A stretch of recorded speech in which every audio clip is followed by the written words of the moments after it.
Howdy, y'all.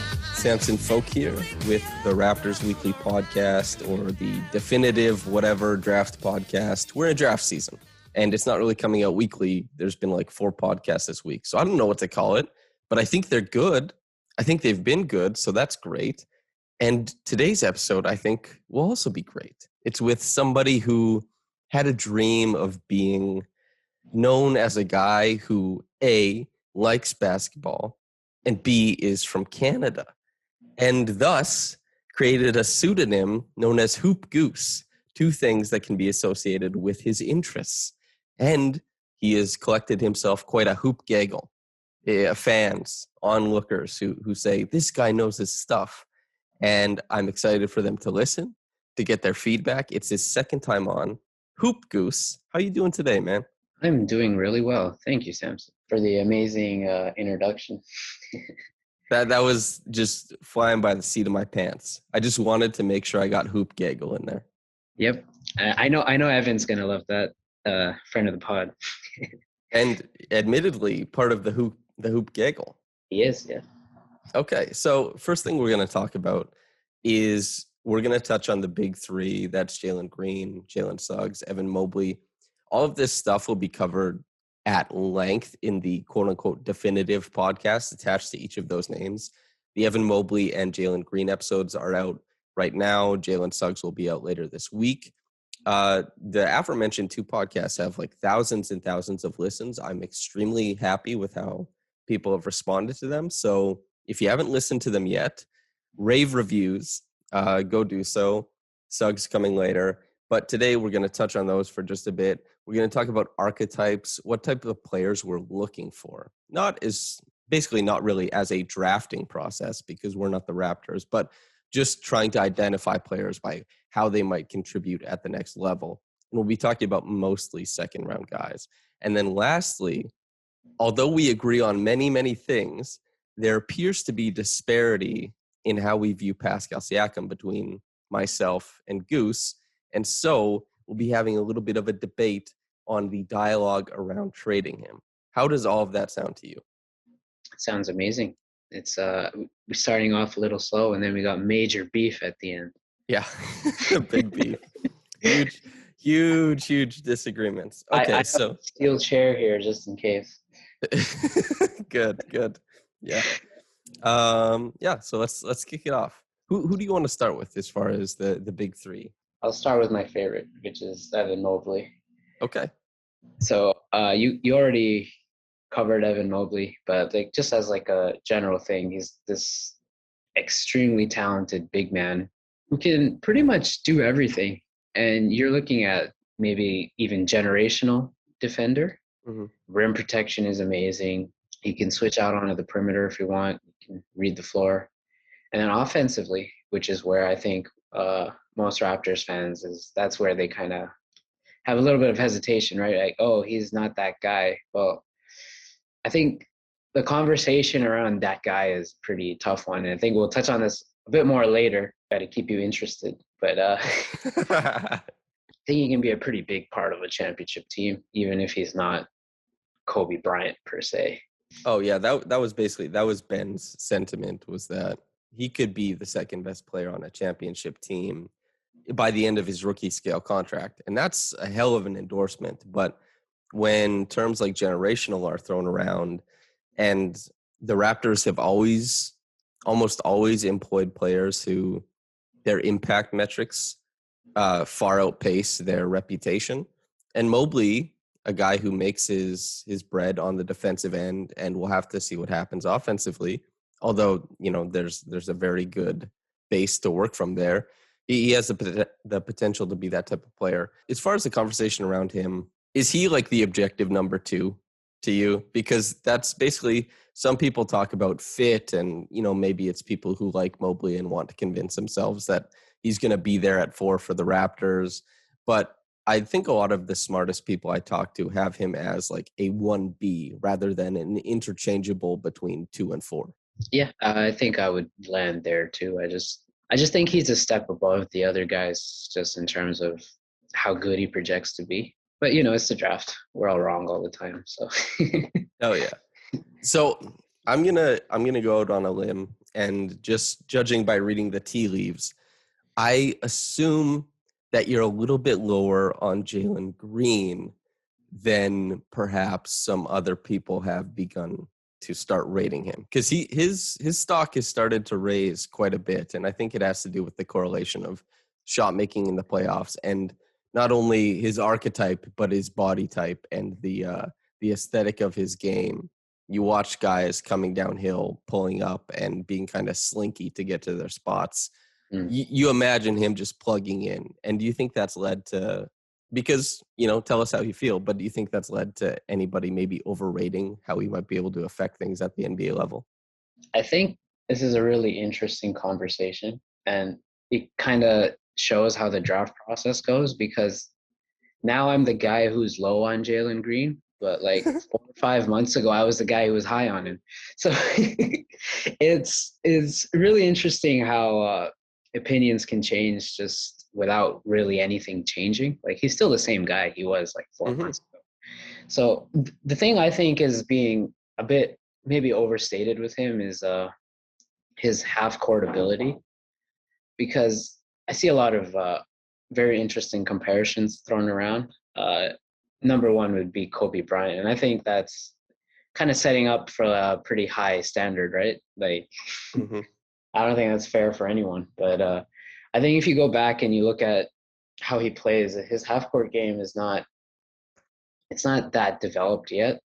There's not – I think the safety in it is kind of being overrated. Like, he shot really well, way better than anyone expected. And I'm not one of the guys that are deep into high school basketball, but the ones that weren't too high on him, because his shot was always a bit inconsistent, and two, he's always, for a guy that's as athletic as him, he struggles to get to the rim basically on his own. In high school, he could barely do it without a screen, and I think in the G League you saw a lot of similarness, where there's a famous one where he got locked up by Carrot Top, or sorry, the Warriors point guard whose name escapes me. Nico Mannion, the Italian stallion, yeah. Because his dribbling is not where it needs to be that half-court guy right now. And so right now, I think of Jalen Green really similar to how the Raptors have used Norman Powell recently. And I think that guy is undoubtedly a really useful player, but I would put the brakes on him being this number one option MVP type scorer, because I think he can be that maybe, but I think to expect that from him immediately is pretty too close to the stars, I think the first point you made, very salient, is that a lot of times these guys aren't changing at all. People are just seeing more of them that was already there, or the context of the league, especially lately, has just been ever shifting. And I think the really interesting thing is that you don't even have to compare Jalen Green to Kobe Bryant to expect him to be a high-level shot maker at the next level. I am somebody who genuinely, I thought during the regular season, Mike Conley was better than Donovan Mitchell. And Donovan Mitchell, for the way that he plays, he is far more valuable in a playoff setting, because he achieves very little of the low-hanging fruit of the regular season. Raptors fans should know it, that DeMar DeRozan takes the regular season pick and roll and ratchets it up to 100, and he's very good at it, and it effectively changes as soon as you hit the postseason. The context of the postseason does put pressure on certain players, certain archetypes, and does kind of loosen up and open up for others. So Jalen Green, to be valuable in the NBA context, doesn't have to be Kobe Bryant. He just has a skill set that should translate to, quote unquote, the most important type of basketball there is, which is the playoff type. I think that's the really optimistic version of looking at Jalen Green. Yep. And then as far as, being lower on him and saying like, hey, it's not all there yet. Sure, he scores, but he's how much of it is off of assists? How much is coming against a tilted defense or coming out of second side action? That's all super valid stuff. And concerns, I mean, you're always going to look pretty smart if you just stick with the concerns and say, I'm happy if he proves me wrong. That's a really safe bet to do. And a lot of really smart people do that. So I understand that take as well. He's a really interesting prospect, and how he fits into the changing league, I think, is very interesting as well. But okay, Jalen Suggs. I guess, well, first thing is, would you be that disappointed with either of them then? Because I think there's kind of a growing sentiment that Suggs is the weakest of the four at the top, but maybe you're closer to thinking that the Raptors could end up getting the third best prospect or somewhere close to that. I'm putting words in your mouth, so feel free to just ignore everything I'm saying. But what do you think about Suggs? Oh, I really like Suggs, and but despite my quote unquote hating on Green, I think I'd slightly prefer him to Suggs. It's just that I think Suggs is being a little, I don't know, the word is maybe overthought right now, because there's a lot to like there, and I think people are just kind of getting lower on him for I don't really understand why. Like, I look at Suggs, and you look at a guy who's a really good athlete. He's not amazing like Jalen Green, right? But I think you look at Suggs and you say, yeah, he's a above average athlete for a point guard, maybe a little bit better than above average. He's really fast. The burst is really, it's like he's really quick. And then I think what's being underrated with him is how many guys can you think of that are plus athletes and have really good feel for the game and aren't good players? Because that's the baseline for Suggs, is that he's extremely quick. He can read the game really quickly. And he's got a bit of a, I don't know, a bit of a ballsiness to him. I don't know if you see him, some of the highlights or whatever for the listeners, but he'll throw some choice passes that work more often than not. And then on defense, he's a bit of a gambler, but again, it works more often than not. And I think the one thing that's being most underrated with Suggs is that, yeah, he has some handle concerns. And I think people look at the 3-point percentage and they're like, oh, he can't shoot. But I think there's a very interesting case of a pull-up three being there, and not even just a normal one, but like a really deep one. Because Suggs, I really like his shot motion. And if you watch him, he has some really deep range. I think it's because he's kind of a stronger guy, which comes back to bite him sometimes, because when he gets tired, he just kind of chucks up the ball and forgets to use his legs. But if you look at it in totality, with the burst that Suggs has combined with a pull-up three, the handle doesn't have to be Kyrie Irving, right? Like, he can get by on it, just a decent handle. And you're talking about a really good half-court player and a really good transition player and a really good defender. So I don't see why he can't be a franchise guy just like Jalen Green can. And that's my rant. I think that's really fair. Basically, the biggest disparity I see between the people who are thinking really hard about Suggs versus Green is primary versus connector.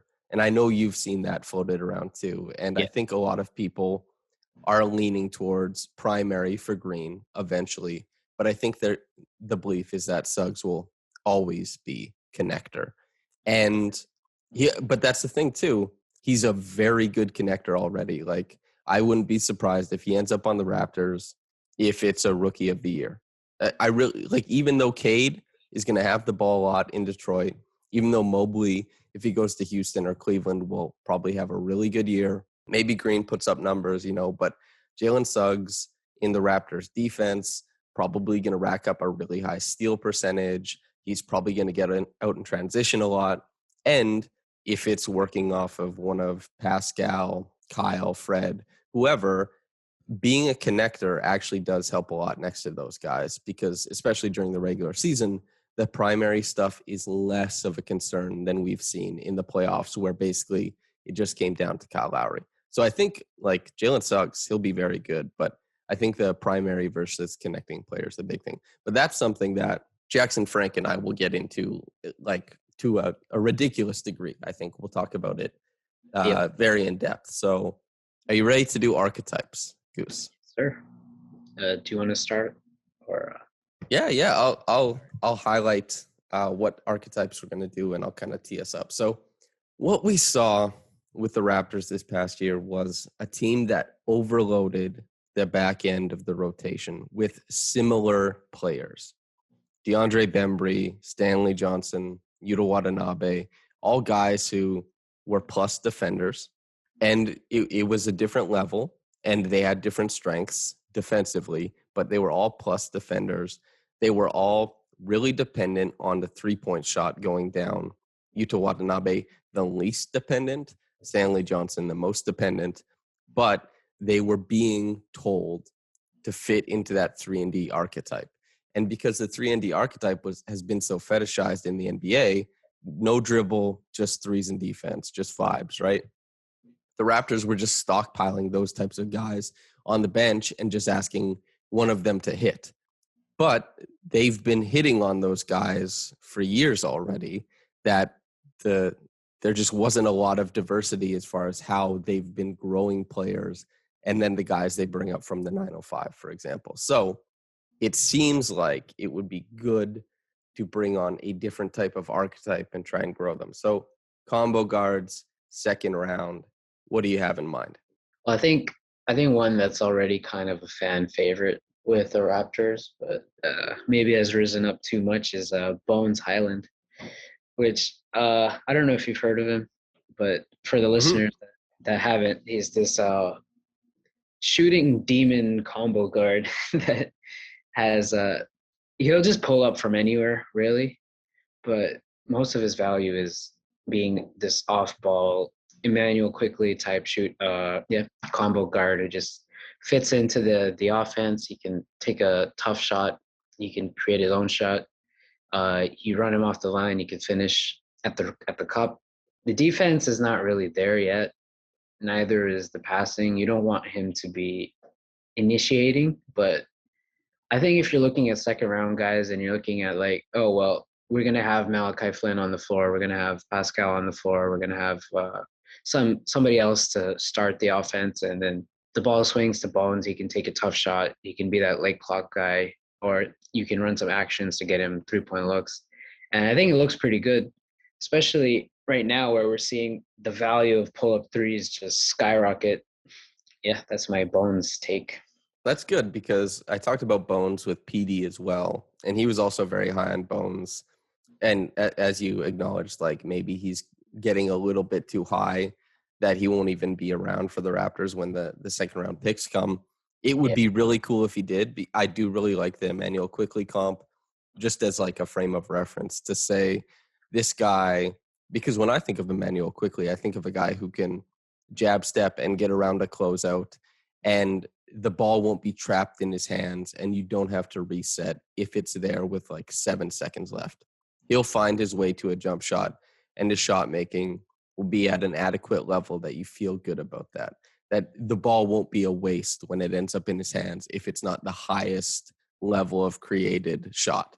For example, like there's metrics to weigh what type of shots you're creating for teammates. Pascal Siakam was really high in that metric, especially out of the post, but the shot making off of Pascal's passes this past year was not very high. And Fred VanVleet, for example, creates lower value, but he does it in a very high volume. And that's where guys like Bones, I think, could plug in because they just need to get a little bit of an advantage to get like downhill, to get into space, to make other teams pay. Whereas the DeAndre Bembrys or Stanley Johnsons or Utas, you really had to serve them shots on a golden platter. And that made the Raptors offense kind of, well, you saw it. We all saw it. It was drought heavy. But any other guys as far as combo guard, second round? A guy that might be in our range is David Johnson, who before the season he was projected as a top 20 guy. He just kind of fell as others rose. And the strength with him is that he's like 6'5". He has like a plus wingspan. He's a good defender. He can shoot spot ups. He's not a guy you really want taking pull-ups. And he can run a second side pick and roll for you. And he does all these things at a fairly high level.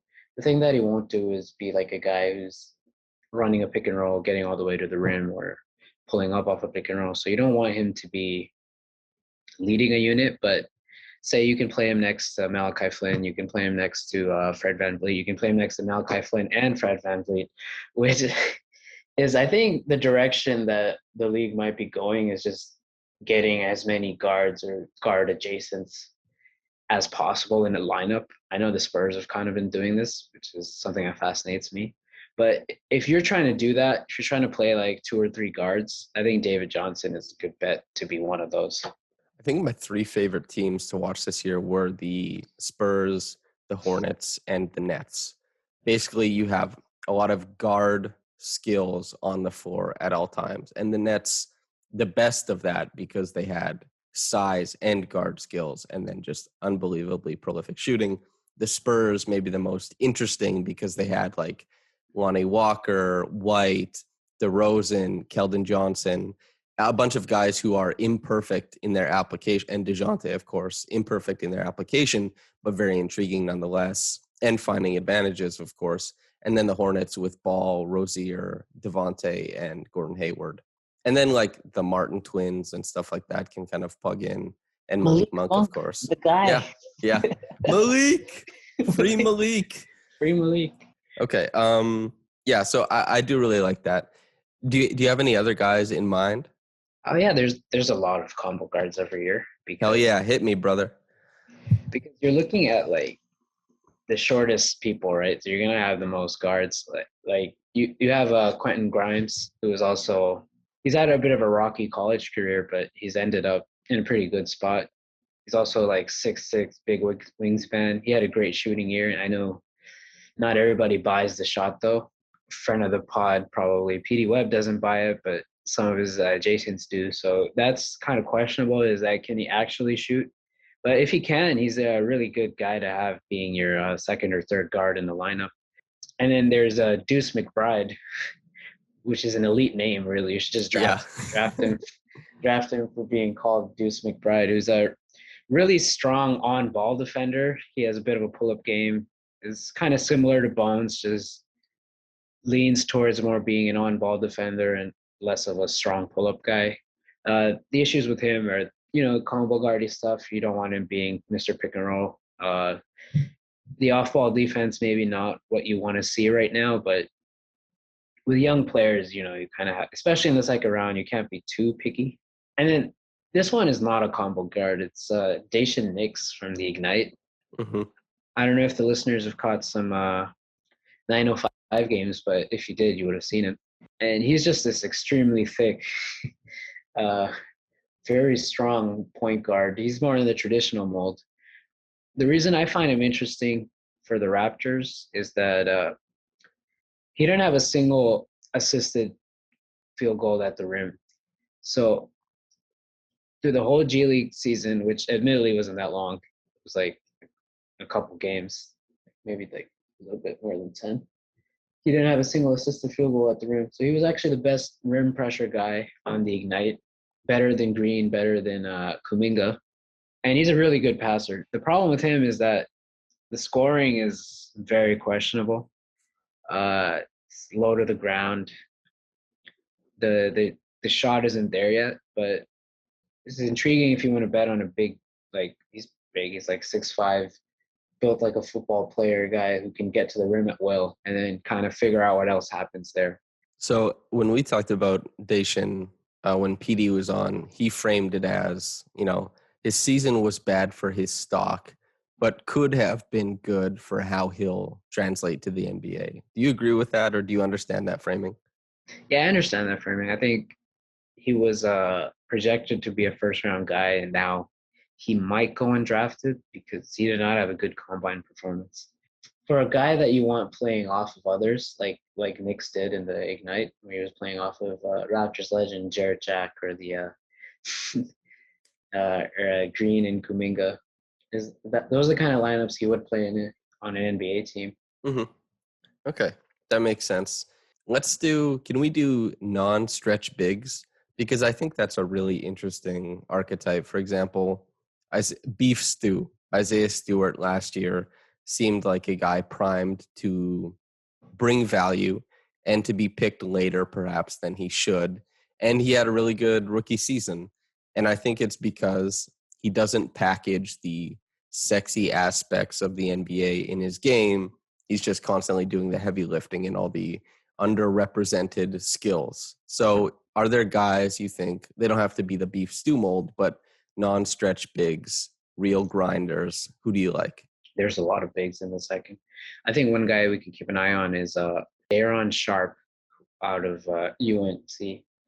His stock has not gone well for him, just off playing off a tough team. But defensively, he's pretty interesting because he's a guy that might excel at multiple coverages versus just being really good at one. So instead of just being a drop guy, he's a guy who can drop a little. He can play above the screen. He can play maybe blitz a little.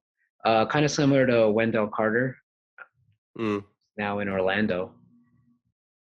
And just having a versatile defender. He's a really good passer for a big. That's my main fascination, is that I just love bigs who can make decisions. Have you seen a lot of his pick and roll possessions defensively? I've seen a bit, yeah. What does he give up most often? Because some guys, they can be really affecting to the on-ball guy, but they can surrender, whether it's by the way they're placing their foot or how they're opening their hips, the pass over top and stuff like that. What's his biggest strength and weakness, do you think? I think the biggest strength would be containing the ball handler, and then the thing with him is that he's not too big, so you're not going to be really shutting down the paint with him, which is why I'm not extremely high on him. Like, I think he's an NBA guy probably, but is he going to be a starter? Is he going to be more in the fringe starter type mold? The big question with him isn't the defense, really. It's the offense, because he didn't shoot any threes. He didn't have a good time at the free throw line. And he was a pretty poor finisher. But this is on a team with bad spacing and, not really any great guards. So you hope in the NBA he can be kind of maybe even Marc Gasol-ish, where he's not giving you much in terms of scoring, but hey, maybe the passing and the defense kind of makes up for it.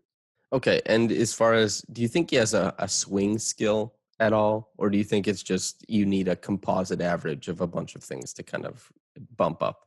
Think of the shooting. I don't think it's hopeless. The form is good. The touch isn't terrible. Maybe in a couple of years he can shoot. But yeah, the thing for him is just being able to be okay offensively, just enough to be like that defensive rotation big, right? Because I think in the second round, you're not really looking for stars as much as you're looking for guys that just stick. It's very rare that you'll find a guy that's an above average player. Yeah, if you find a guy that you can pay above the minimum in the second round, I think you're really happy. And then anything above that, you start becoming really, really pleased with what you have there. So yeah, that's a good point. Any other non-stretch bigs? Maybe an MVP. Yeah. There's some interesting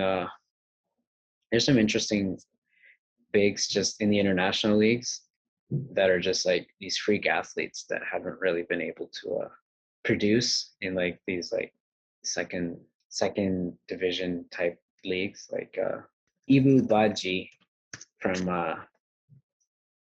FC Barcelona is very interesting because he is huge, 7'1". He moves extremely well.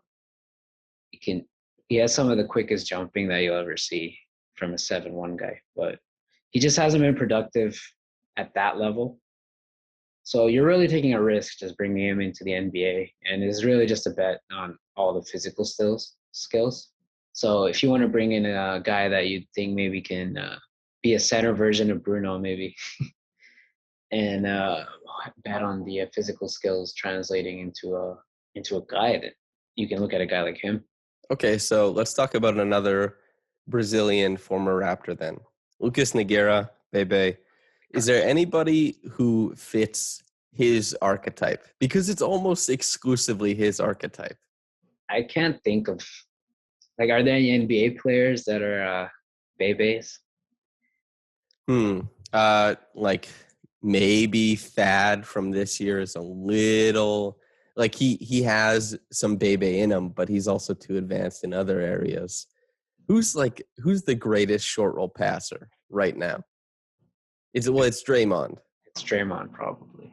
But Draymond, like, it would be a disservice to Draymond to compare him to Bebe. Yeah, it's not nice. All this, all this does is make me incredibly sad that Bebe didn't get to play until he was 39. Like, he should have been able to just run pick and rolls, have that huge catch radius coming down the middle, and then pick apart defenses until his knees left him. Like, that's what it should have been, right? Yeah, he has a really optimal skill set for today's game. Really, Mm-hmm. it's just about, I don't know. It just never completely translated for him, which is kind of sad. But I think he had everything you needed to be a good NBA player. Yeah, I'm surprised he didn't find a team that really made it work with him. But halcyon days. Stretch bigs. You want to talk stretch bigs? Sure. One of my favorites is Matthew Hurt from Duke, which is he has a cool name, but he doesn't get a lot of love because he's like this like frail, tall, skinny white dude. But he can really shoot it, and he's not like a motion shooter type. He's like a big man shooter, right? So he'll be like he actually shoots a lot like Boucher does with the trebuchet type of thing, but it's not as trebuchet-y. It's my terrible pun for the day. But the thing with him is that he can self-create a bit. So he's kind of similar to like a discount Gallo maybe. Is like you have him stand on the perimeter, or you can make shots from there. You can have him post up, and he has this Dirk one-legged fadeaway game down. Like he dropped 40 on the team this year just off that and off threes. And I think he's being a little underrated because it's hard to find shooters that can also create for themselves. And physically, I think he can hold up in the NBA. So, but he's not going to be a plus defender. So off bench units being discount Gallo, I think could be really useful to a team, especially like the Raptors, because we talked about how that the fifth guys they had weren't really able to be shot makers or guys who can maybe finish off suboptimal looks. That's a guy who can fit in and do that. That's always what I appreciated. Like, when I think of a guy whose game isn't perfect and doesn't fit all the things you'd want, like Doug McDermott, is that he'll shoot it. And he's a good enough shooter that he can make you pay and he can provide some value regardless. And his craft as far as moving off ball has really developed in the NBA. But he has to shoot it. And that's like the big thing that I wonder if you have the answer. Like Matthew Hurt, is he 100%? He gets to the league, he's going to shoot the hell out of the ball, because sometimes guys just don't translate. And for whatever reason, the speed of the NBA, the physicality to get anywhere else on the court, just everything like that, it makes you so uncomfortable and changes the context of how you shoot. Matthew Hurt, this guy's a shooter. Yep, he can shoot the leather off the ball. The question with him is maybe his range won't be too deep because he's a two motion type shooter. Mm. That's what lets him kind of create his shot a little bit in the mid range area. So I think it's a worthy trade off, and it'd be a nice bet in the second round. Is just trying to get a guy who can capitalize off these advantages that the other Raptors make. Okay, and do you have any other stretch bigs that you're kind of looking at? There's a really interesting one who's very Raptorsy. His name is EJ Onu. He actually didn't even play in the NCAA. He played in the the National Association of Intercollegiate Athletics, and then he's recently had a run from the G League Combine to the NBA Combine just based off his ridiculous wingspan, which is like he's like 6'11" in shoes and he has a 7'8" wingspan, which is very interesting. And on top of that, he's a 40% shooter on volume, which is what caught everyone's attention, I suppose. So he is very similar to a lot of guys that the Raptors like for the 905, just because of being not a traditional guy, just coming in like they seem to really like guys who come off the beaten path and put some investment in them. So that's Onu is a guy who's comes off like a weird development path, but he's got tools and he can shoot. And you just kind of hope he can do everything else. He sounds like a database guy where Yeah, you're just looking for outstanding markers and he pops up and then you start looking deeper, especially if he's from NAIA. But that's the 905 is littered with guys like that. So yeah, nice pull. I like that a lot. And also shoots the leather off the ball. Haven't heard it in a while. Really like that. That colloquialism is top tier. a very old school one, but I like it too. You're an old soul, Goose. Old soul. Yeah. I get that from you. Okay, wing shooters. And hopefully they shoot the leather off the ball too. But who do you have in mind for wing shooters? My favorite one is probably Sam Hauser, which is it's a very Sam type podcast, but he is a he's a 6'8",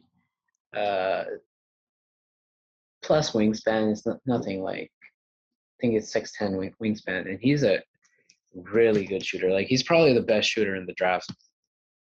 Like, off the top of my head, I would say that he is, just because unlike a guy like Corey Kispert, who does a lot of his shooting in standstill positions, Hauser is a guy who does most of his off movement. So he's a guy that maybe you can use him like running off a double drag, and then he catches the ball and immediately fires it up. How long have you been doing draft stuff? Not that long, like 2017, maybe 2018. Okay, that's definitely enough for this question. The best shooter in the draft, have they always translated No. since you've been looking at it? Okay. Can you elaborate a little bit on that? Yes, because I think what people underrate about shooting is that the amount of athleticism you need Mm-hmm. to even get a shot off in the NBA. I think Matt Thomas is a good one, because Matt Thomas is a really good shooter. I don't think anybody would disagree with that. But the thing with him that separates him from JJ Redick is that Matt Thomas was just always a step too slow off these actions, where by the time he got a shot off, it would be contested, whereas JJ, he would have gotten it off by then. And I think it was either the speed or the physicality that Matt couldn't fully translate. But I think with Hauser, that he's not like a small guy. He's like 6'8", positive wingspan. He's not as quick as maybe Duncan Robinson is. But I think there's enough to take a chance on him and hope that, he can be that shooter guy, because these guys are extremely valuable in just any type of matchup, right? Where you have like a motion shooter who can really get the defense in chaos. How do you feel about Nick Nurse utilizing a guy like that? Not great. My thing with Nick Nurse is that I don't know how much you guys get to watch his post-game stuff, but whenever he's asked a question about offense, he says it'll take care of himself or take care of itself. But I feel like that's not a good way to approach things. Like, I'm pretty sure he just lets Kyle and Fred make most of the decisions there, which is fine, but it's not optimal. And I don't want to go into a whole Nick Nurse rant here, but I don't think he's done a great job with the offense in his time here. I'm on the well, we're in the same boat as far as offense goes with Nick Nurse. I thought, and yeah, last year, I thought when they tried to implement stuff, it was largely successful. And it made you wonder why there isn't more implementation. And then you go to the opposite side of things where Nate Bjorkgren went to the Pacers, and it was kind of like always a hat on a hat. Like, there's way too much going on. Something that Evan Gualberto and I talked about with Caitlin Cooper. Like, there's sometimes you just need to take the advantage that's being created. That's what Indiana was doing. Whereas the Raptors are like, we're going to take the same advantage over and over, and it's not even much of an advantage. And we're not even going to run a bunch of stuff to create that. We're just going to – they really were comfortable with supplementing their offense with transition and just relying on defense. And it's tough because we're not in practice and we don't see what's working or not working. Like a Pascal Siakam pick and roll that returns like great numbers on a points per possession basis might just be an absolute train wreck every time they run it in practice for whatever reason.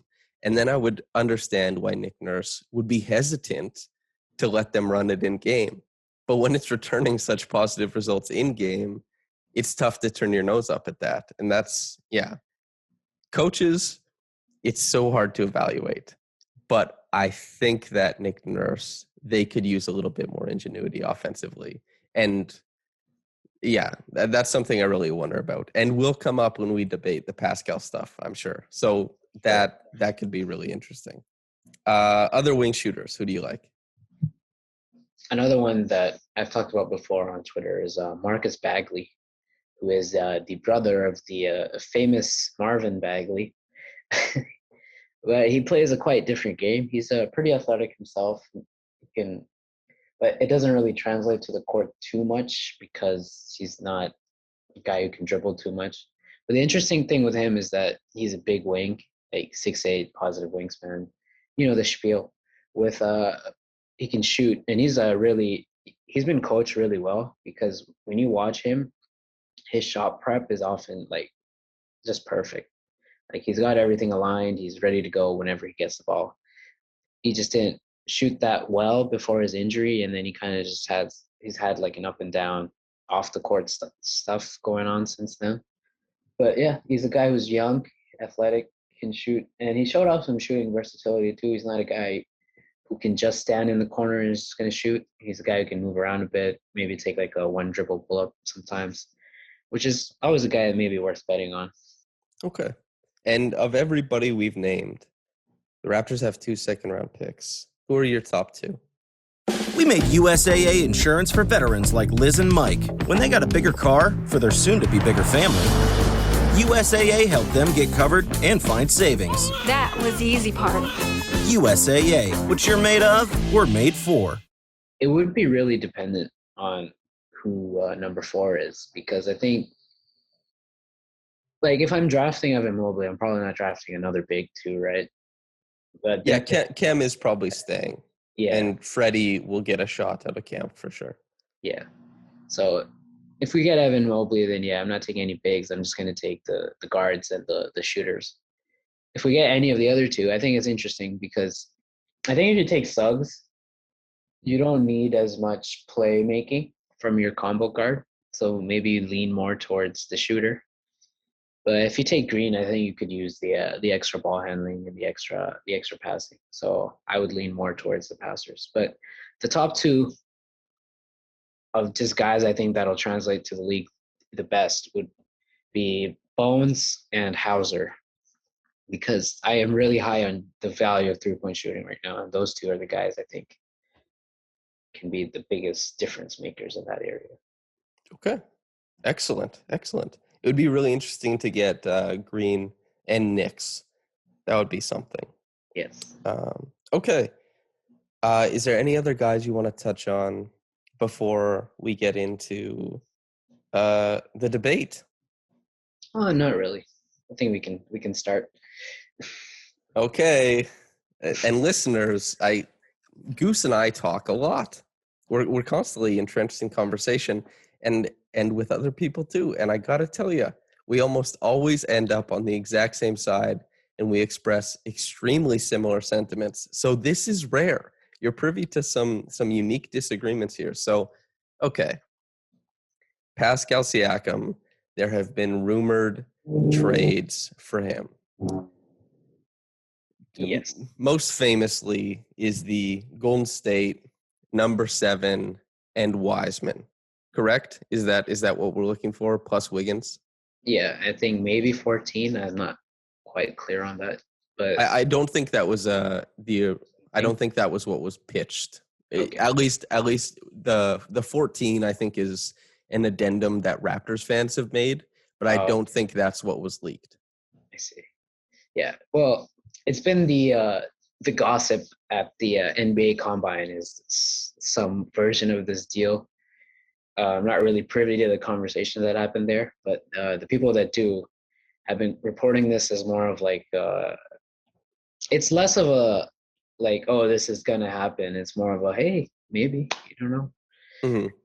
Yeah, like for example, Nikias, he put a Fred VanVleet, Colin Sexton trade in one of his pieces, but people aren't aggregating Nikias. So yeah. That's like, it's just a guy saying, hey, this is interesting.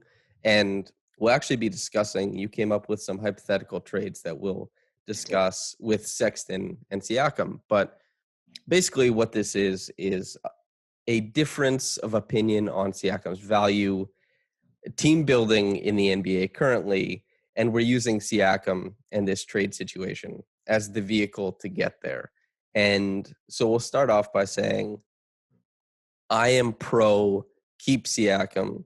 Goose is pro trade Siakam. And if you'll agree with me when I say I am not anti-trade Siakam if it was a ridiculously good trade, but I believe currently that he is at his lowest possible value, being that he tore his labrum. He just had a season that, while it was much better than most people think, the sentiment around him is soured to the point where big names and media are discussing him as a distressed asset at a max contract.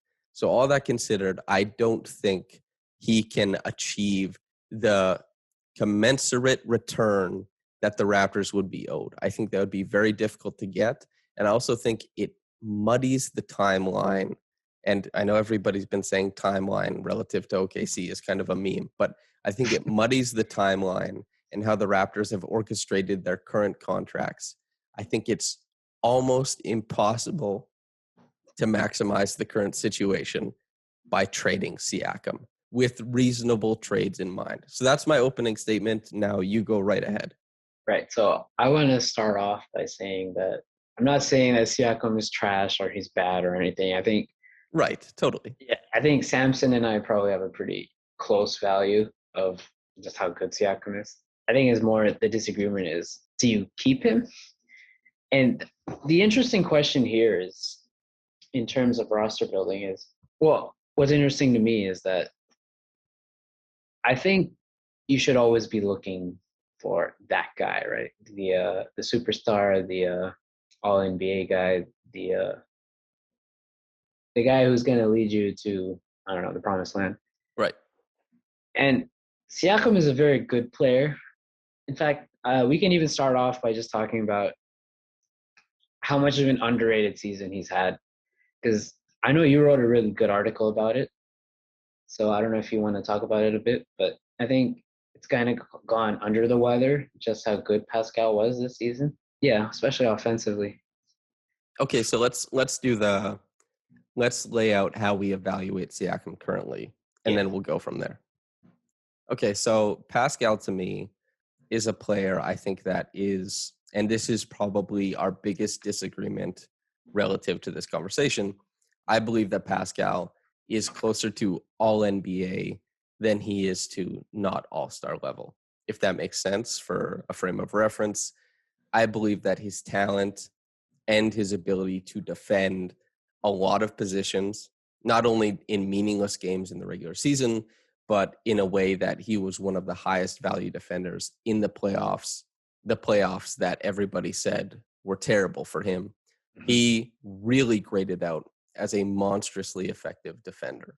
And that was while he struggled offensively. So even in his struggles, he's going to bring you, in that context, extremely valuable defense. Offensively, he is underutilized. I think that objectively, the Raptors give him very little screen help. They don't help him in very meaningful ways. He went from being, the 27th pick, a guy who was shooting 3 mid-range jump shots a game plus a transition, to a guy who obviously paired along with, or a triplet of Siakam, Lowry, and Kawhi Leonard helped lead the Raptors to a title. He hit the game-winning shot over Draymond Green. Hell of a bucket. They put him in an absurd amount of isolation. And this is where it's reading the tea leaves. I would assume this is not Pascal throwing his weight around in the organization and saying, I need ISOs, give me the ball. I think this is a lack of creativity on the side of Nurse, in that he does not give Siakam screen help. He's one of the highest usage isolation players in the league, and they just ask him to make something out of nothing quite often. Despite that, he has graded out as a really impressive passer at his position, one of the best in the whole league. He's a very, very impactful defender. He has a growing off the dribble game, both as a mid-range shooter and his pull-up. Who knows if the three-point pull-up is something that stays, but I think the catch-and-shoot three-pointer, even though it was down this year, is a very big part of his game, and I think it's there.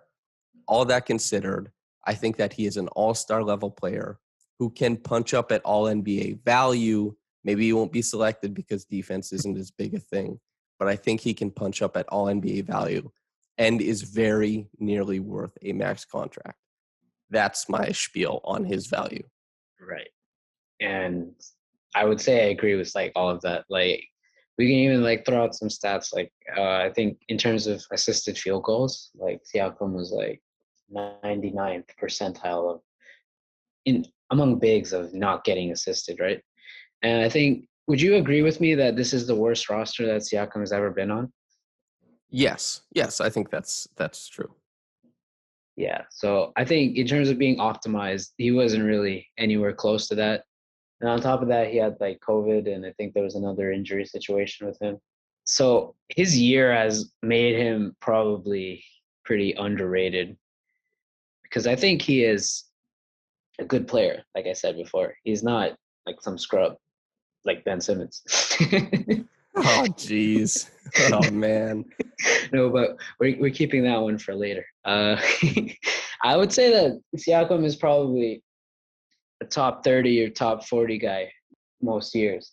I think this is a disagreement with me and Samson, is that a top 30, top 40 guy is not a perennial all-star. I think Siakam is probably the rung below a perennial all-star, like maybe like Al Horford-esque would be my comparison because – and Al Horford was a very good player, so nobody come at me for that. But he's a player who's felt most when he's surrounded by good talent because his game isn't really suited to be this LeBron impression that the Raptors are trying to push him into, or like Carmelo or whatever. He's not this ISO creator guy, right? Even though I think he's done a good job of trying to be that guy. I just don't think he is that guy, right? His statistics are comparable to LeBron, Giannis, guys of that ilk. Even Tatum, they were for a little bit. His isolation numbers, anyway. Like he did his damnedest, but it's clearly that he's not going to be that guy. Yeah, but he doesn't have to be that guy. I don't think this is on Siakam. I think this is more of a Raptors thing, is that they try to make him into that guy. I don't think he is that guy. I think if I have Pascal, I want him to be a guy that I'm getting him the ball in motion. I'm trying to get him mismatches. I don't want Pascal to slow down his game. I want him to be going full speed all the time because I think that's where he's at his best, is when he's just turbo Pascal, you know? Mm-hmm. So even the passing stuff that you talked about is I think he's a really good passer. He even started manipulating defenders this year. There might be a couple clips on Twitter of that. Second level, too, is a big thing. Second level, he's manipulating the help. But a lot of it he does off a standstill, so he's not really moving. Mm-hmm. So he'll just be like set up somewhere and just like, you know, like a big man does, right? Because that's what he is. He's a big man. He's not a guard. So I think that Siakam is a really good player. I don't think his 3-point percentage will be this bad again. If it is, that's probably a problem. Troubling, yeah. Yeah, because I think the only way that Siakam's value is worse next year is that if the threes stay bad and his mid-range game regresses a bit, which would actually be a problem. But I don't think that's going to happen. I don't know what happened with the threes this year, to be honest, because even on his catch and shoot looks, he did not shoot well, even when he was wide open, which is just weird because the last 2 seasons, he's been an above average guy. He's not shooting the leather off the ball, but he's a guy that you have to care about on the perimeter, even though teams haven't in the playoffs so much. Like I know one of the big adjustments in the Philly series was that they put Embiid on Pascal and just had him help off of him. But yeah, I think he's a really good player. I think most years he should be a threat to be an all-star. I just don't think he's a franchise player. Well, I was just going to say, I don't think he's a franchise player. And that means if there's a trade somewhere that might lead us to a franchise player, I don't think they should not do it. And we can discuss the trades that are out there and why those aren't that. But yeah. That's my Okay. reason behind it. That's the big thing, I think, is the biggest disagreement is that I view him as not a perennial all-star, but it depends on his 3-point shooting, basically, is that I believe that he will give the value, the on-court value in the regular season of a near all-NBA player perennially. I do think that. And the wrinkle is that he hasn't shot the 3-pointer really in the playoffs. Like, as you said, in the title run, the 76ers really, they used that against the Raptors, that if he got the ball and there was a set defense, he was not comfortable just shooting it over the top, even if he had space. And a lot of players aren't. And then the next year you go, it's Brooklyn and Boston, and he didn't shoot the ball well either. So that's something to consider for sure. But the big thing is that I don't believe his value right now is at a place where your return generates a player better than what he is currently. That is my big thing. And I do think that if you let him play back up to his ability, where he's not injured, where he isn't coming off of a perceived bad season, that you could trade him down the road. But I think right now, I don't agree with that. Sure. But the other wrinkle to this, I think, which is really interesting, is I think the last 2 seasons, or maybe even this one, is even a little more contestable. But would you say that Kyle Lowry has been our best player? I don't think Kyle was the best player in 2019, 2020. I thought it was Pascal Siakam. And in the playoffs, Kyle became the best player. And that became because of the burden of creation. He was the only guy who got downhill off the pick and roll. But during the regular season, and I think it'd be fair to say for some people that Pascal's creation load, he played above his head. But I do think for the large part of that season, Pascal was the best player. See, I would disagree with that. I think the All NBA that year should have gone to Kyle. I thought it should have gone to Tatum. Or yeah, well, Kyle's not a forward, but I think Tatum should have been second. Pascal should have been third. I think the one that people complain about was Chris missing out, right? Yeah, whatever. Yeah, we're not nice to Chris Middleton on this podcast. I like Chris just fine. Chris is good. I don't want to pay any attention to Chris Middleton for like the point of this conversation. But we disagree there then, that I thought Pascal was the best player in 2019-20, and you think it was Kyle Lowry. Yeah. Well, I think that's another big thing, because it seems very murky that he is back next year. Kyle, that is. So it leaves the Raptors in a pretty interesting position, because Kyle, I think, for the better part of a decade has been like a top 10, top 20 guy, like pretty much every year. And he's been the franchise player. So if they lose him, or even if they bring him back and he's just not as good, we already saw some regression from him this year. I'm just being old, which happens, unfortunately. Is that what do you do when you lose Kyle? Is Siakam, Fred, and OG good enough to build around? Or do you want to take those three?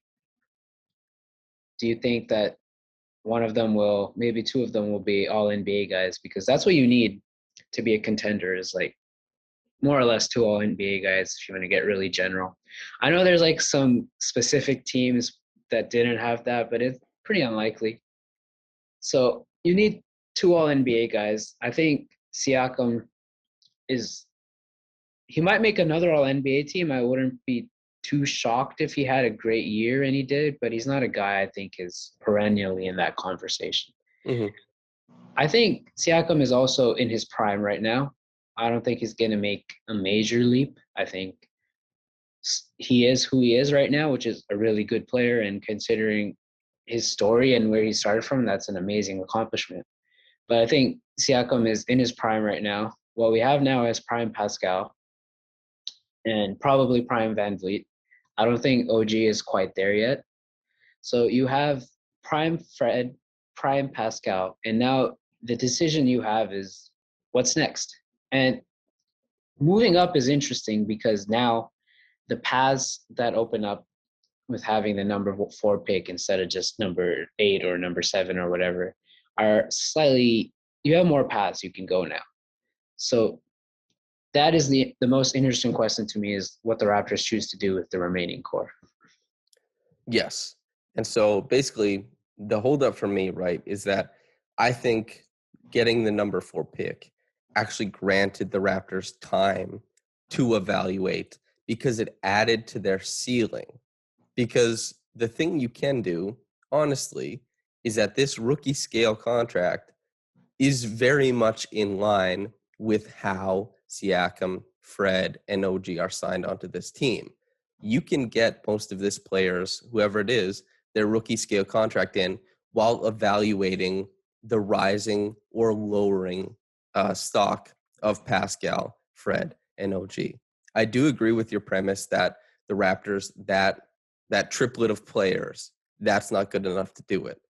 But I think if you hit on a special player, and any one of Suggs, Green, Mobley, or Cade could be special enough to really become close to an all-NBA level player on their rookie scale, then Pascal, Fred, and OG are the incubator, they are the supporting cast, or maybe a more egalitarian team that does get you closer to contender status. And I think given the current, trend or rate that Pascal Siakam has seen, I do think you give him a chance to recoup some of his value on the open market, and you see how he jives with the rest of the team and with this player. That's my big thing, is that getting the number 4 pick, I don't think necessitates that the Raptors do anything. I think it actually granted them the ability to be patient. And when you're allowed to be patient, as we've seen a lot of front offices weren't allowed to be, they make bad decisions and they have to trade players who are currently undervalued. And what we see with teams in strong positions is that they do get to trade players when they're at their highest possible value. And they do get to run that kind of, it's more in baseball, but it's once that guy comes up from the minor leagues, then you trade the guy who is occupying the position. The Raptors, I think, have a chance to wait and to see what develops, be it, Pascal Siakam, maybe he is more optimized next year after he comes back from injury. Maybe he does bump up that value. And maybe, just a thought, but the package you could have traded for now is suddenly much better because Pascal is already at a very low value relative to what he should be at. And then the other thing too, right, is that maybe if Pascal plays really well, you can trade for a star with whoever you draft right now and Pascal. That could be enough. And it could be a very, very impressive star. Luka, somebody like that, if they come up in the trade market. I just think the Raptors are doing themselves a disservice by doing that. And then the rebuilding thing, I struggled to see a package where you get a player better than Siakam. Even if you get like 2 picks plus Wiseman, I really struggled to see 7, 14, and Wiseman, any one of those guys getting to the level that Siakam is at, for example. Yep. I think I agree with your premise there, which is that maybe this core deserves more time and not like the Tampa weirdness, because that's the big thing here, is that how much did Tampa Bay ruin the season? But it's a very interesting question. I think if we talk about the Warriors package, that is probably is too little to be worth the Raptors to pull the trigger, right? Because I think as someone who spends a lot of time with the draft, I think it's often overrated how much value there is in a draft pick. Mm-hmm. Like if you look at the average 7th pick, how many of them are even starters in this league, right? Totally, then, yeah. And then even you throw in 14 and you add like a couple, you add like Wiggins and Wiseman. And I think Wiggins is kind of underrated at this point, but he is totally. I think I'd say he's like a good. He's like a starter level player right now, right? Like you're starting Wiggins, it's fine. A plus starter probably too. Yeah, in the right context, he's a plus starter, which I think the Warriors have for him. But yeah, I think if you have Wiggins, the thing with that trade is that I don't think the compensation upside wise is enough. So you would need a trade that gives you more upside. So let's say that Evan Mobley falls to number 3, and then you get a call from the Cleveland Cavaliers that, oh, okay, if you give us number 4 and Pascal, we'll give you number 3 and Colin Sexton. Is that a deal that you would be interested in? That's really interesting, but I don't think I would do that, if that makes sense. I think that the cost of trading up for one position has never been that high. Which is why I threw in Sexton to keep it interesting. Right, totally. But even with Sexton, I just think the disparity between Pascal and Sexton, it's still much higher than, because that's like, as you're saying, that with, you know, I think that's your premise, right? Is finding the talent that sits at the top end of the league. And there's a bunch of guys from player number 30 to player number 70 who are so interchangeable as long as you have the top guy. I think that Sexton has basically no chance and has to work really hard and maximize a bunch of things to even get to 70, for example. And like, he has to shoot really well to get there. His defense has to improve a bunch, all those types of things. He's a valuable player. I like Sexton, but I think the disparity between impact as far as Pascal and Sexton just is too much as far as I'm concerned to broach that. Fair enough. What if you added Larry Nance? That's really interesting to me. And then so this is where that on its face seems like a good trade, right? But then I'm wondering, is Larry Nance on the team when Sexton and Mobley are on their timeline, the optimized, now the Raptors, they've done it, they've retooled or rebuilded, whichever you prefer. Now they're on their way. Or is Larry Nance value for the in-between years, right? Like that's what I don't understand is, are you, because he's just on a different path. And then you have to wonder about what his contract looks like, basically, and then you have to wonder about OG and Fred, who are very, very good in the context of a winning team, because not only are they good and scalable, but they're really affordable. And so the Raptors are currently built with how they're, the structure of their contracts to be a good team. And that's why I think you wait on Siakam, because I think it's more likely that Siakam recoups some of that value and you trade into a spot where you're getting a superstar, or you wait for number 4 and you reassess as a team that has like culture and that kind of stuff as you move along. Heat culture. Yeah, exactly. Yeah. If that makes sense to you.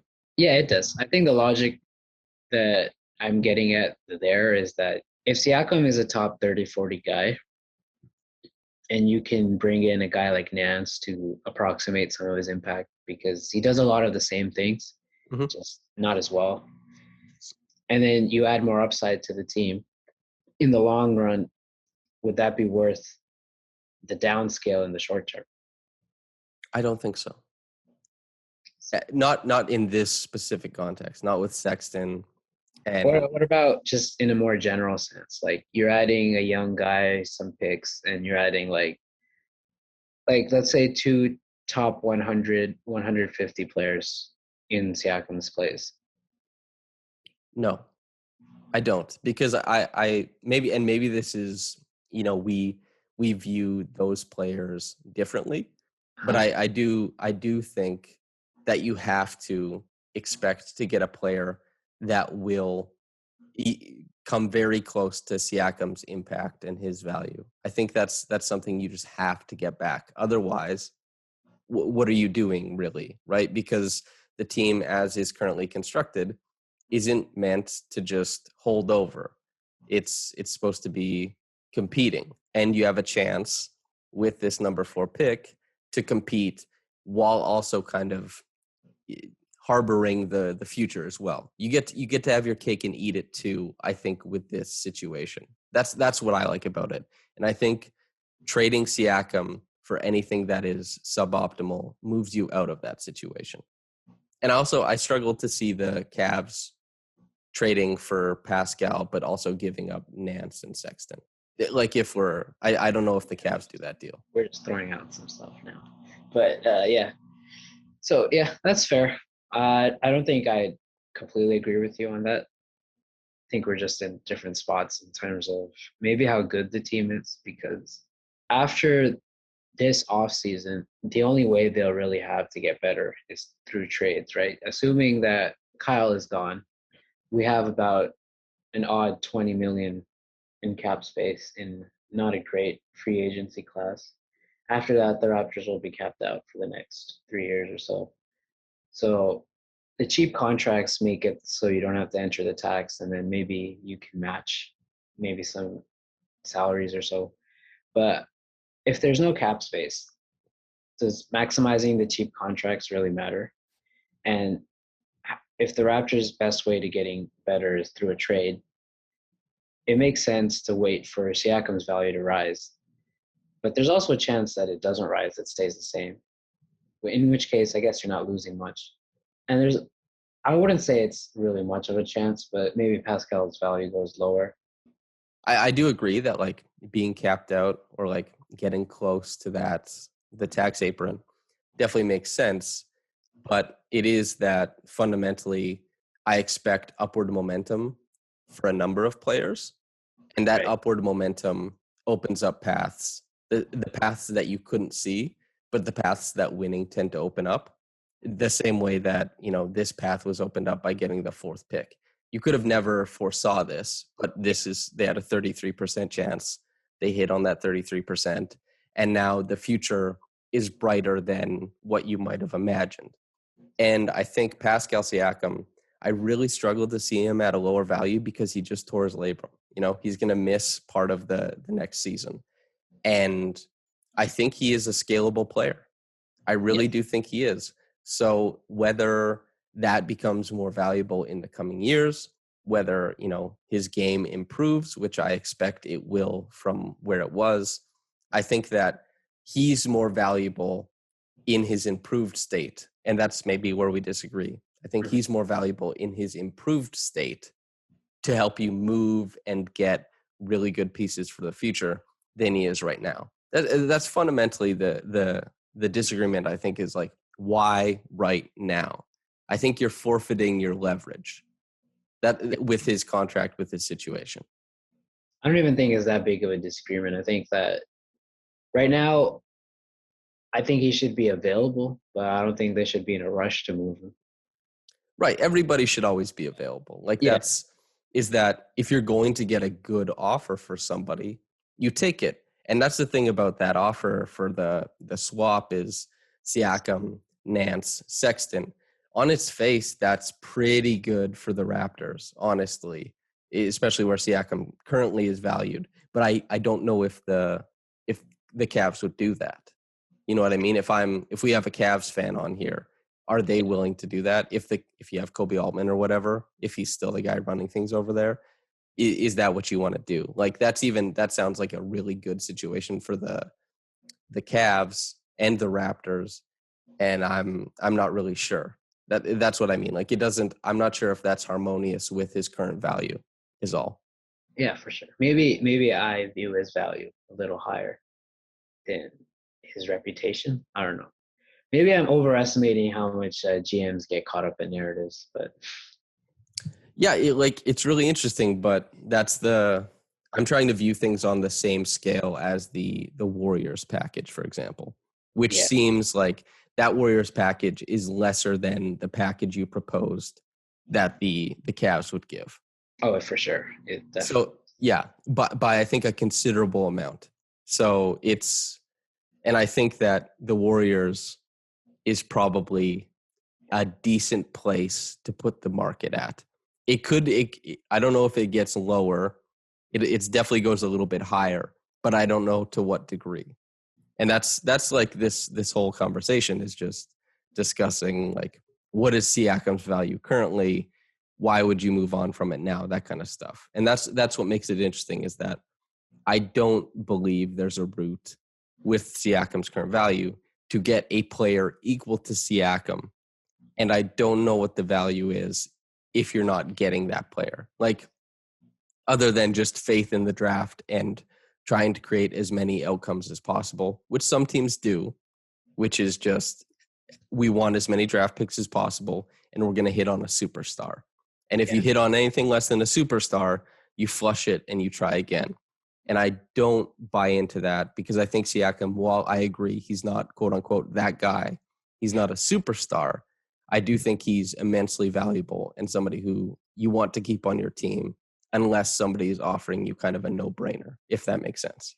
Like, I'm not sure if the Kawhi Leonard trade comes up, and I doubt it very much, but DeMar DeRozan, for a lot of people, was not worth the max contract, and then he was the lubricant for, a franchise-altering trade. Is that guaranteed to come up? No. Is that likely? No. But having really good players on your team allows you mobility outside of, what you're paying them. The interesting thing is that I don't even think Siakam is really overpaid. Like, totally, yes. Yeah, he's like the 30th, 35th, something like that, highest paid player in the league. I think that's pretty in line with his value. So I don't think there's really an overpayment going on here. I think that's a really unfair criticism of any player, really, to be honest, is that they're overpaid. Which I understand where it comes from. It just kind of feels weird to be counting players' pockets like that. I don't know. That's 100%. I said this with Kristaps Porzingis. I will only count your pockets if you have a rape allegation out against you. Otherwise, I mean, who cares? And that's the thing, right? That's why they traded Norm Powell, is because they were getting ready to count pockets and that kind of thing. And you and I don't really have to entertain that, because we're not making those decisions. We can just kind of be happy that these players are getting paid. But relative to, his status in the league, that Pascal is getting paid the appropriate amount. Now, is there a conversation about if you want to win a championship, you don't want a guy who's worth the max. You want a guy who's significantly underpaid on the max. That's the conversation, basically. Which maybe OG will be that guy. Who knows? We're not going into that probably. But the other interesting part of this whole conversation, I think, is the Nick Nurse disagreement with Siakam, which I don't know how real that is, but there's definitely a realness to it. Like, the amount that became public means that it was probably really bad behind closed doors. And that's maybe where they can't be patient, is that might force them to make a decision. What's your perspective on that? I think that is a variable and a fair one to apply. I would really, really try not to let it affect anything else. And of course, I'm sure Pascal and Nurse understand that. I'm not sure if they've squashed it at this point. I'm not sure if they're okay with going forward as being cold towards each other, which a lot of players, a lot of relationships are comfortable with that.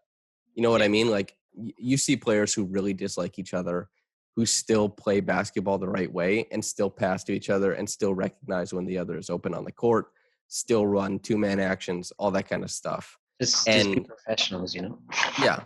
And while you and I probably both think Nick Nurse has subscribed a little bit to his rock star coach persona. A little bit too much. Yeah, that appears to be a thing. But this is, armchair psychology. I'm more comfortable doing it to a coach than I am a player, to be honest, but still super uncomfortable. I think that I can't speak to any of that, what's going on, but I think you bringing up that it appears to be a thing, that's fair, because it does appear to be a thing. Whether they squash it or not, I'm relying on the organization and the two individuals' ability to not let it destabilize anything else. And maybe it did for a moment in the COVID Tampa season, but I don't expect it to going forward, if that makes sense. Yeah, I think that's fair. And I think expecting them to not make it like a my way or the highway type thing is also entirely fair. And if one of them does, that is a problem. And you do have to evaluate based on that. But I don't think we can right now. Although I think in most situations, you'd pick the player, not the coach. Totally. I think, especially, and who knows if that's happening with Siakam or with other players. That's been a point of contention with some members of media and how Nurse handles his commentary on other players. Is this like he'll openly lament about these players, and I don't know what precedence there is that that's valuable. Of course, like Raptors media last year and like Raptors fans were like, "Oh yeah, like this is awesome." I was never in that boat. I don't know why everybody liked that he would just come like out somebody publicly and berate them, and then they play better. I really like negative affirmation does not really seem to be like the way to do things, and I don't know if there's correlation between any of those things. Like with William Liu and what he said about Chris Boucher, and then people started saying like, oh yeah, like William Liu got Chris Boucher going. I don't think that's the case. I think that's just people like talking. So yeah, I don't agree with a few things that Nurse does. And if he's going to be that guy forever, like then he probably won't stick around in places for that long, even if he is a super good coach. Yep. We just saw that with Rick Carlisle, which the recent one is, I don't know if you can really blame that on Rick, but he's had his moments in the past. Yeah, and getting Luka probably prolonged that situation as well. Like he probably wouldn't have stuck around in Dallas. He probably would have went on to somewhere else or did a different level of coaching or something like that. Like I think Luka being there, actually, it seemed like the disagreements between Luka and Rick actually like made it shorter, but genuinely I think it made it longer because they knew Rick was a super good coach and they wanted him to coach Luka. And eventually that ran out. But I think that was probably coming to an end anyway, as a lot of the very particular coaches do. Like Ty Lue being, a guy who can really create a harmonious locker room out of a locker room that isn't, is super impressive to me. That's incredibly impressive.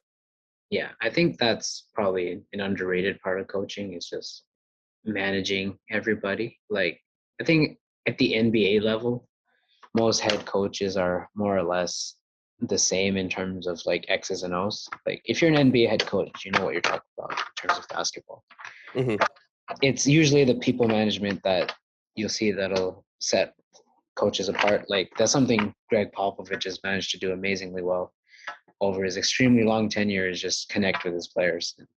If that's a problem with Nurse, I think that might be an issue for the Raptors going forward. But maybe it's a little too early to focus on that. Yeah. But the signs are there. Yeah, like any NBA coach, it's philosophy for how to play basketball because coaches share sets. Like everybody knows what everybody else is running. It's not like it's very rare that a coach comes up with something new and everybody's like, oh my God, can you believe? It's about the philosophy of how a team's supposed to play, what sets fit into that philosophy. And coaches differ on philosophy, but most coaches know like every play under the sun. Like that's Evan Gualberto, who I do a podcast with. He coaches at the high school level and with junior NBA and stuff like that. And I feel like he never misses. So I'm like, well, what the hell? A head coach in the NBA, they must know everything on God's green earth. You know what I mean? So yeah, that's an important distinction. You want to walk through the rest of the trades and kind of talk about it? Yeah, sure. We can just do like a quick little overview on why they're terrible or why they're good. Well, it's hard to come up with trades, so I don't begrudge you. But okay, so these are trades Goose came up with. I assigned him this, and he had a short amount of time, like basically just a day to do it. So don't. I swear to God, listener, if you go into the comments and you say, "Oh, these trades are so dumb," we don't care. Okay, we're just trying to talk about some stuff to get into some hypotheticals. Okay, so Damian Lillard plus, I'm assuming, one of Covington or Yusuf Nurkic. Yeah. And on the other side, Siakam, Boucher, number 4, and then plus extras. Did you have any idea what extras was going to be? Is this just salary filler or is this draft capital in your mind? Like picks or like Malachi maybe. You know the extras that they get people going. I was like, oh, yeah. I'm going to sit here and list every single pick. But yeah, so if we're looking to maximize, then why not get someone better? Right. And Lillard's situation was kind of, I don't know if it still seems pretty much in flux. So if you can get him and then maybe like a decent player, like this is kind of similar to the Kawhi trade, I think, but it'll probably cost more. So, Yeah, I think Cove instead of Nurk is I really don't think you get Nurkic too. Because there's a world and there was a year where Nurkic started to approach like top 25 player impact. If you got Nurk along with Dame, you're stealing the whole thing. Like the NBA will celebrate you endlessly for robbing the franchise that just hired Chauncey Billups, I think. So it would, I think that would be an absolute steal. to be fair to me, Nurkic went on some European thing and said that if Dame is getting traded, he's going to ask out too. So, Well, hey, what other European insider info do you have for us? Give us the goods. the goods, I don't know. He said something similar. I might just be totally butchering it, but Nurk has been very pro Dame and anti-Blazers. So, Hell yeah. so if he wants, maybe, you know. Okay, something to consider. Like, here, I got a word for word. Okay. Here's Nurkic. As far as I know, the man stays there. But if he goes, then I leave Portland as well. My opinion is that it would be stupid to let such a loyal man as Lillard go. If he was saying Mans instead, this would be like classic Toronto. He would have been fitting in right away. Okay, that's so my and on the other side, Siakam, Boucher plus number 4 plus extras. It's just hypothetical, so it doesn't really matter. I don't think that the Blazers do that. It might not be the best package, but yeah. I think it's a really good one. Yep. Yeah, I do agree. I think that I do like that you put Boucher in a couple of these packages because I do think Boucher is a way for the Raptors to take advantage of the leverage of a certain player. I think that Boucher, as opposed to Siakam, is sitting at probably close to his highest possible value. And I think that he's a guy who you could, the same way that they turned Grievous Vasquez into Norman Powell and OG Anunoby, maybe you're not hitting the same type of heights, but I think Boucher is a player who you could move in a similar fashion. So I like that you included him in this stuff, whether he's traded alongside Siakam in an absolute blockbuster that shocks us or whether it's like a shrewd move. I think Boucher is somebody to look at. Yeah. Okay. We talked about Larry Nance and Colin Sexton, so we'll kind of walk over that. I'll say I don't think the Blazers do it because I think if they do trade Lillard, they're going super young instead of retooling. And that's just, I think that they would be in a position to do that. But okay, John Collins, Cam Reddish, extras for Pascal. This is a really interesting one because it really depends what a person thinks about Cam. And I like Cam a lot. So what was your thinking here? Also on the Cam wagon. But yeah, the thing here was that John Collins can give you, like, in an optimized situation, he might be a top 50 guy. Besides that, he's probably like a top 100 or so guy. You know, he's like a good player. He can kind of approximate Pascal's production in a different way. And he's younger. You have some upside there. You have some upside with Reddish, who's currently just a good defender and not much else. But there's a lot to like with Cam.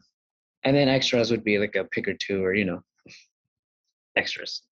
If it's a pick or two, I think that's really interesting because, you know, it depends who the Raptors draft. But basically, from Pascal to John Collins, what you're losing is Fred VanVleet's off-ball shooting to some degree because of the drop-off in John Collins' playmaking relative to Pascal's. But you are gaining more pick-and-roll viability because Collins is a better pick-and-roll player than Pascal, just because he's used in that more often.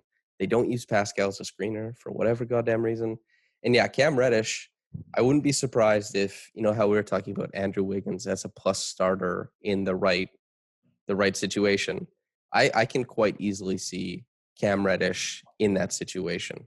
Yeah. Like I can see that future for him. Maybe not the superstar future that some see, but that also I don't see the Hawks making that trade either. But especially since they're full-on contender status now, why would they want an injured player? And yeah, that type of thing there. But that's a really interesting one. for me. Okay. Miles Turner plus one of LeVert or Brogdon. Obviously, I think it came out today that Indiana is open to trading Brogdon. In the past, we've seen they're open to trading Miles Turner. What do you make of Miles plus Brogdon or LeVert? Well, this one would be, there's not really too much upside here. It's just being deeper. So it's, I think one of the problems with the Raptors was depth, because this season they had 5-6 good players on any given night. You would be turning one good player into two, which maybe in a trade later that might be worth, or maybe this makes you a better team now, or maybe, do you think that would, this is why I put this in there, because I wanted to see what you think is, do you think Miles plus one of LeVert or Brogdon could in some provide more impact than Pascal? Oh, that's, yeah.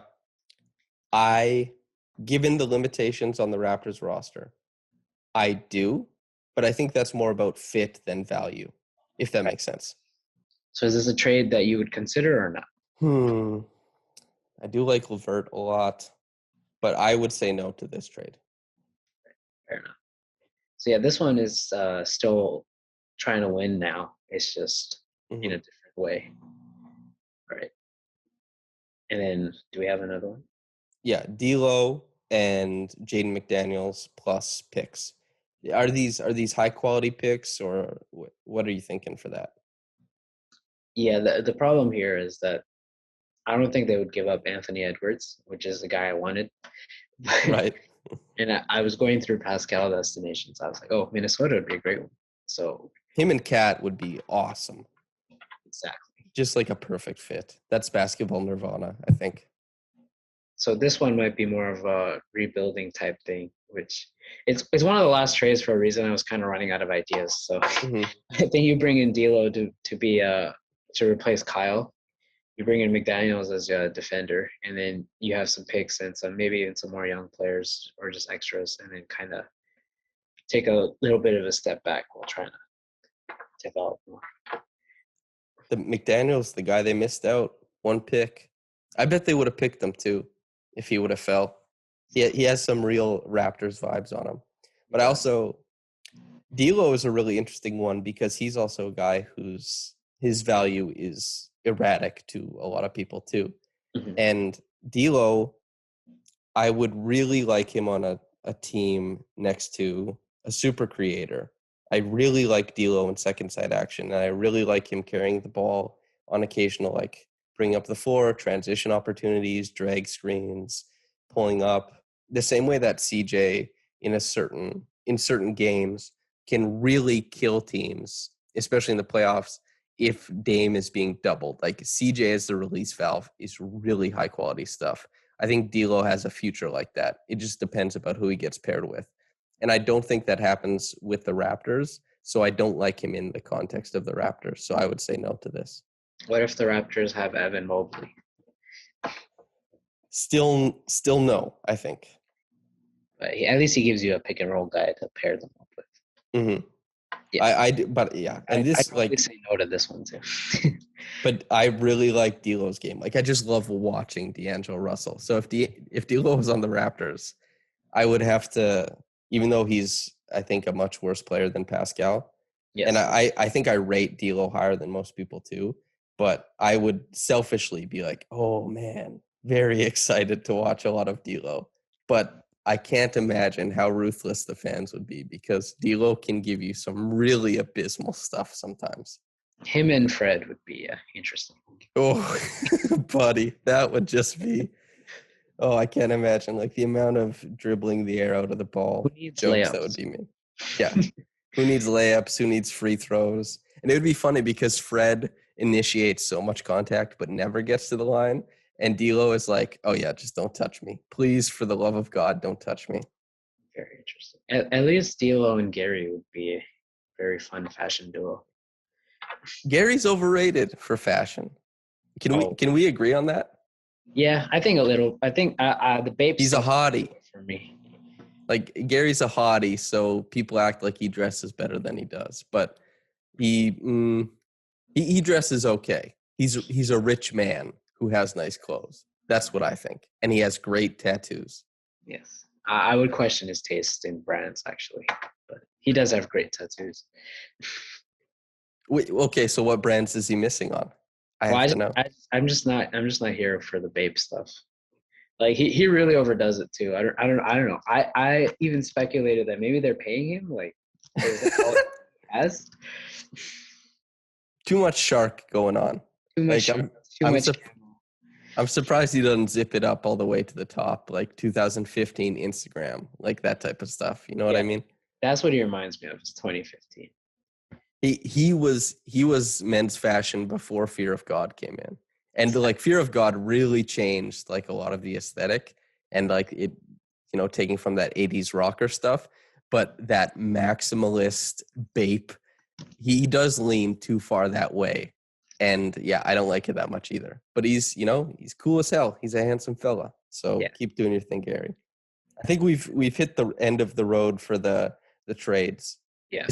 As I might have expected, we did too much agreeing to make this a debate. But I know there's a lot of people who really enjoy you and really enjoy me. So hopefully this was just a look into how we think about the game, and hopefully enough funny quips that it was a worthwhile listen, if that makes sense. Yep. Didn't even have to use my steel chair. Is there any other points that you feel like you want to touch on before we kind of leave it? Do you want to talk about the Scottie Barnes rumors, or? Sure. Let's do Scottie Barnes. What are your thoughts? Great. So one of the other rumors from the Combine that have had Raptors fans in a tizzy is that they really like Scottie Barnes at number. Shocker, by the way.